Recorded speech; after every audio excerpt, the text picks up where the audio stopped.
మధ్యప్రదేశ్లోని గ్వాలియర్లో ఘోరం జరిగింది. ఎప్పుడు బిజీగా ఉండే రోడ్డుపై జరిగిన దారుణ హత్య స్థానికంగా కలకలం రేపింది. రూప్ సింగ్ స్టేడియం ఎదుట అరవింద్ అనే కాంట్రాక్టరు తనతో సహజీవనం చేసిన నందినిని పట్టపగలే అందరూ చూస్తుండగానే తుపాకీతో కాల్చి చంపాడు.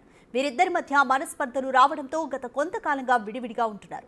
ఈ నేపథ్యంలో అరవింద్తో తన ప్రాణాలకు ముప్పు ఉందని నందిని పలుమార్లు పోలీసులకు ఫిర్యాదు చేసింది. నందిని తన ఫిర్యాదుతో ఎస్పీ కార్యాలయానికి వెళ్తుండగా అరవింద్ అడ్డుకుని కాల్పులు జరిపాడు. ఆమె అక్కడికక్కడే కుప్పకూలిపోగా తీవ్రంగా గాయపడి రక్తస్రావంతో విలవిల్లాడుతున్న నందినిని హాస్పిటల్కు తరలించారు. అక్కడ ఆమె చికిత్స పొందుతూ మరణించింది.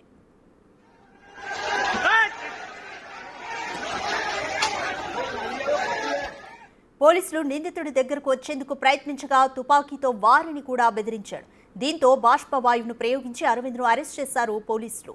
నిందితుడు కాంట్రాక్టర్గా పనిచేస్తున్నాడని, నందినితో లివ్ ఇన్ రిలేషన్షిప్లో ఉన్నాడని ఎస్పీ ధరంవీర్ సింగ్ తెలిపారు. ఇద్దరికీ గతంలో వివాహాలు జరిగి విడాకులు తీసుకున్నారని, గతంలో లివ్ ఇన్లో ఉన్నారని, అరవింద్ తన మొదటి వివాహాన్ని పిల్లలున్నారన్న సంగతిని దాచిపెట్టి నందినిని ఆర్య సమాజ్లో వివాహం చేసుకున్నాడన్న ఆరోపణలున్నాయని తెలిపారు.